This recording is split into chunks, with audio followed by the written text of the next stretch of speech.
Good evening, y'all. We are going to make some ham, cabbage, and potatoes. So what I have in my pot here is I have 3.5, so you need about 3.5 to 4 pounds of cubed ham pieces of whatever kind of ham that you have left over.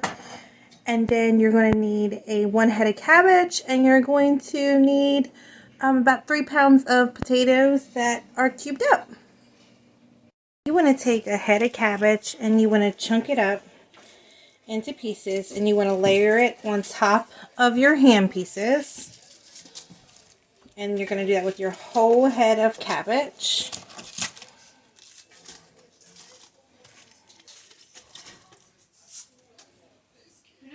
Alright, let's get the rest of our cabbage in here.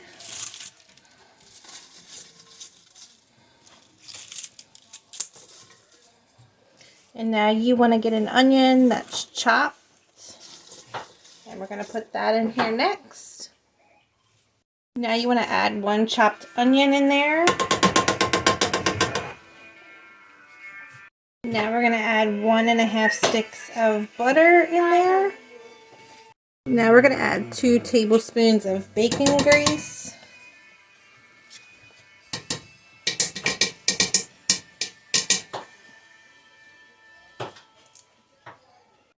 We're going to start out with 3 tablespoons of ham flavoring powdered broth mix. So let's do 1 tablespoon, 2 tablespoons, 3 tablespoons, and then you're going to want to add some pepper. And you're going to have to season along the way if you need it. Now you can either use fennel seed or caraway seed. And I'm going to use 1 teaspoon of caraway. Like I said, you can either use caraway or fennel. Now we are going to add our potatoes that you cubed up, and they're going to go on the top.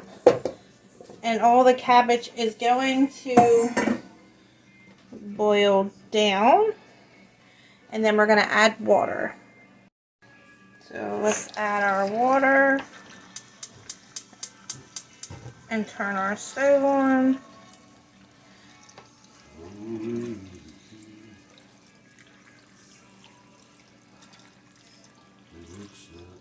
You're going to make sure you add water just right above the potatoes.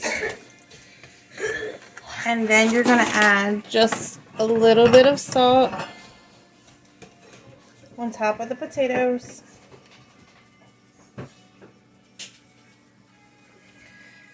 And we're going to let this boil for about an hour. Alright, y'all. It's been about an hour and 10 minutes. You just want to make sure that your potatoes are fork tender when you do this, to make sure that it's all completely done and your cabbage is edible and not chewy. But this is what we're going to have. You just put it in a bowl with some cornbread. You can even add some beans in this. It will be delicious. So what I did with the ham is we had a shank portion ham that we just cut off, and that's what we used. So I want to let everybody know that we have cookbooks available for purchase. I'll put a link above and below in the comments for those of you who want to purchase those. If anybody has any questions, feel free to get in contact with us.